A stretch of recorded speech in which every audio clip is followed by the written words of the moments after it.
Share market bye नयन में आपका स्वागत है दोस्तों। आज हम लोग एक शेयर्स के बारे में जानकारी प्राप्त करने जा रहे हैं जिसका नाम है न्यूजेन सॉफ्टवेयर टेक्नोलॉजी एलटीडी की बात करेंगे। शॉर्टकट में न्यूजेन के नाम से जाना जाता है। तो आज के डेज में करीब करीब 9% के यहाँ पे तेज़ी देखने को मिली है। लास्ट में इस चैनल से बने रहिए और इस चैनल को सब्सक्राइब करें। इसका हम लोग लास्ट में इसके टारगेट प्राइस और स्टॉप लॉस का आपका बात किया जाएगा। उससे पहले कुछ हिस्ट्री के बारे में जानकारी प्राप्त करने का कोशिश करते हैं। तो आज के डेज में यह 1596 के आसपास में आपका ओपन हुआ। उसके बाद प्रीवियस क्लोज की और इंडिकेट किया गया। उसके बाद यहाँ से रिकवरी करके आपका काफ़ी तेज़ी लास्ट में देखने को मिली और लास्ट में थोड़ा सा करेक्शन भी देखने को मिली है। यदि हाई की बात करते तो 1798 के आसपास से बनाया है और लो की बात करते तो 1581 के आसपास में बनाया है। मार्केट कैप भी ठीक ठाक नज़र आती है 24,000 करोड़ के आसपास में। और पी रेशियो की बात करते तो भी ठीक ठाक है 96 के आसपास में। कुछ पी रेशियो का कुछ कम होना चाहिए था। और लाभांश की बात करते तो 0.23% के आसपास में नज़र आती है। यदि यहाँ पे बाउंड एक हाई की बात करते तो 1798 के आसपास में नज़र आती है। और बाउंड एक लो की बात करते तो 676 के आसपास में नज़र आती है। अर्थात हम लोग कह सकते हैं कि यह शेयर जस्ट आपका डबल रिटर्न्स दे चुका है। अर्थात 1 लाख का बिलो 2 लाख के आसपास में पहुँचने का कोशिश किया गया। लेकिन फिर भी इसके कुछ हिस्ट्री के बारे में जानकारी प्राप्त करते हैं। लास्ट में इसकी टारगेट प्राइस और स्टॉप लॉस की बात करेंगे।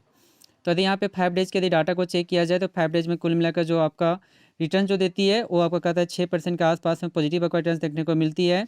जो एक टाइम में कहता है कि 1640-50 के आसपास में था या गिरकर 1600 भी से आपका नीचे चला गया। फिर आपका ऊपर फिर आपका कहता है नीचे करेक्शन हुआ। उसके बाद यहाँ से तेज़ी देखने को मिली है। यदि एक मंथ के डाटा को चेक करते तो एक मंथ में कुल मिलाकर रखा तो 20% का पॉजिटिव रिटर्न देखने को मिलती है। जो एक टाइम में कहता है कि यह जो शेयर था करीब करीब कहता है कि 1400 के आसपास में था और वहाँ से फिर आपका कहता है कि यहाँ पे रिकवरी देखने को मिली और यह शेयर कहता है कि बढ़कर 1700 के आसपास में आने का कोशिश किया गया। फिर पुनः करेक्शन हुआ। उसके बाद यहाँ से तेज़ी देखने को मिली है। यदि यहाँ पे 6 मंथ के डाटा को चेक करते तो 6 मंथ में कुल मिलाकर जो रिटर्न जो देखने को मिलती है वो 65% के आसपास में देखने को मिलती है। जो एक टाइम में शेयर 1000 के आसपास में था। तेज़ी के बाद 1500 के लेवल के आसपास जाने का कोशिश किया गया। पुनः यहाँ पे करेक्शन हुआ। उसके बाद तेज़ी देखने को मिली है। यदि यहाँ पे 1 जनवरी 2025 से बात करते हैं तो जिसमें आपका रिटर्न्स ना की मात्रा में है जो 1% के आसपास में इंडिकेट कर रहा है। और यदि यहाँ पे 1 साल की डाटा चेक करते हैं 365 डेज का तो रिटर्न्स ठीक ठाक है 100% के आसपास में नज़र आती है। 1 लाख का वैल्यू 2 लाख के आसपास में जाने का कोशिश किया गया। जो एक टाइम में यह शेयर करता है 1000 से आपका नीचे प्राइस पे कार्य करता था। उसके बाद 1000 के लेवल के आसपास में भी आने का कोशिश किया गया। 1000 के लेवल में इर्द गिर्द में बहुत टाइम तक ये आपका मूवमेंट करते रहा। उसके बाद कहता है कि 1500 के अग्रसर हुआ। फिर नीचे करेक्शन हुआ। 1000 के लेवल के आसपास जाने का कोशिश किया गया। फिर तेज़ी फिर करेक्शन उसके बाद तेज़ी देखने को मिली है।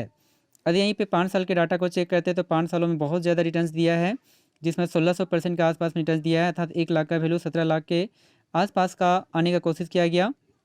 जी हाँ, देख भी सकते हैं कि 17 जनवरी 2020 में इसका प्राइस 102 के आसपास में था। बढ़कर फिलहाल जो है 2025 में 1715 के आसपास में नज़र आती है।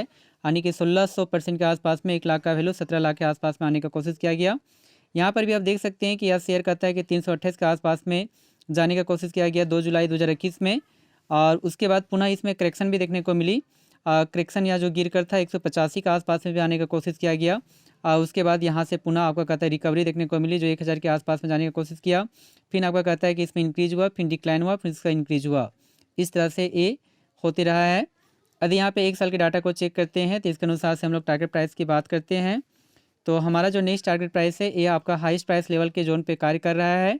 तो हमारा जो नेक्स्ट जो टारगेट प्राइस आपका बनकर आती है वो आपका कहता है कि 1900 रुपीज़ आपका बनकर आती है। यदि स्टॉप लॉस की बात किया जाए तो यहाँ पे एक आपका सपोर्ट लेवल बन सकता है इस प्राइस लेवल पे। तो इस लेवल पे सपोर्ट लेवल आपका बन सकता है। तो हमारा जो टारगेट स्टॉप लॉस जो आपका बनकर आता है वो 1414 बनकर आता है। तो 1414 के लिए आप इसे स्टॉप लॉस लेके आपका चल सकते हैं। जी दोस्तों, लेकिन फिर भी आपका फिनेंशियल एडवाइजर के द्वारा एक बार सलाह ले लें। सलाह लेने के बाद इसे पोर्टफोलियो में ऐड करने का कोशिश करें। Thank you very much.